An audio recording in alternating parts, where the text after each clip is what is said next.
নমস্কার বন্ধুরা, আজ আমি কুমড়োর একটা নতুন রেসিপি তৈরি করছি।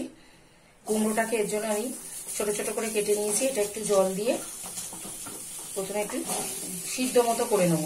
এর মধ্যে একটু লবণ, হলুদ আর কাশ্মীরি লঙ্কার গুঁড়ো দিয়ে দিলাম, আর সামান্য পরিমাণ জল দিয়ে ঢাকা দিয়ে এটাকে সিদ্ধ করে নেব।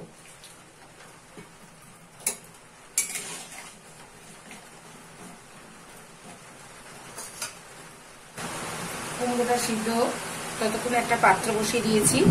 এর মধ্যে একটু সর্ষের তেল দিয়ে দিলাম পরিমাণ মতো। তেলটাকে প্রথমে গরম করে নেব। তেলটা গরম হয়ে গেছে। এর মধ্যে একটু ছোট এলাচ, দারচিনি, জয়িত্রী আর জিরে ফোড়ন দিয়ে দিলাম। দিয়ে এর মধ্যে আমি কিছুটা চিংড়ি মাছ দিয়ে দেবো।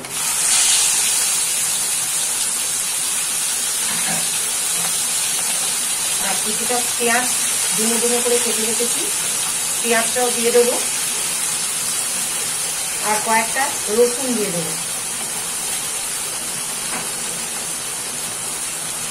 এবার এটাকে একটু ভেজে নেব।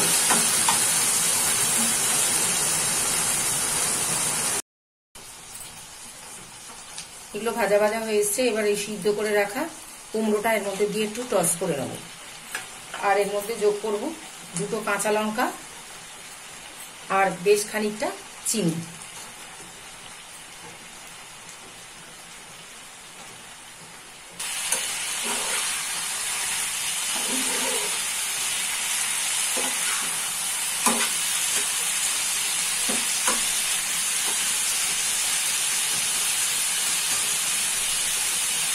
এটা ভাজা ভাজা হয়ে গেছে। এবার এটা ঠান্ডা করে একটু মিক্সিতে পেস্ট করে নেব। মশলা সহ কুমড়োটাকে পেস্ট করে নিয়েছি। এবার এর মধ্যে একটু বেসন আর একটু ময়দা মিশিয়ে এটাকে মেখে নেব।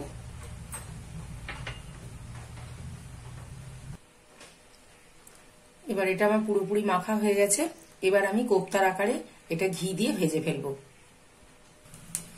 আমি একটা প্যান গরম করে নিয়েছি। এর মধ্যে কিছুটা পরিমাণ ঘি দিয়ে দিলাম।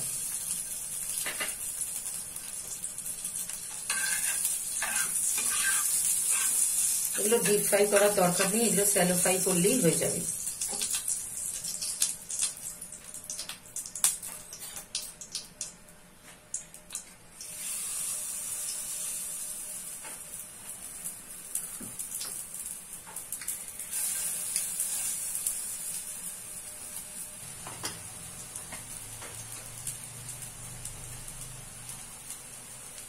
এইভাবে আমি লাল লাল করে ভেজে নেব। একটা দিক ভাজা হয়ে গেছে, আমি উল্টে দিয়েছি। আর একটা দিক ভাজা হবে, তবে এটা কম আঁচে ভাজতে হবে। আর আমি একটু ঢাকা দিয়ে দেবো। আমার এগুলো ভাজা হয়ে গেছে। আমি এগুলো তুলে নেবো এবং বাকিগুলো একইভাবে ভেজে ফেলবো।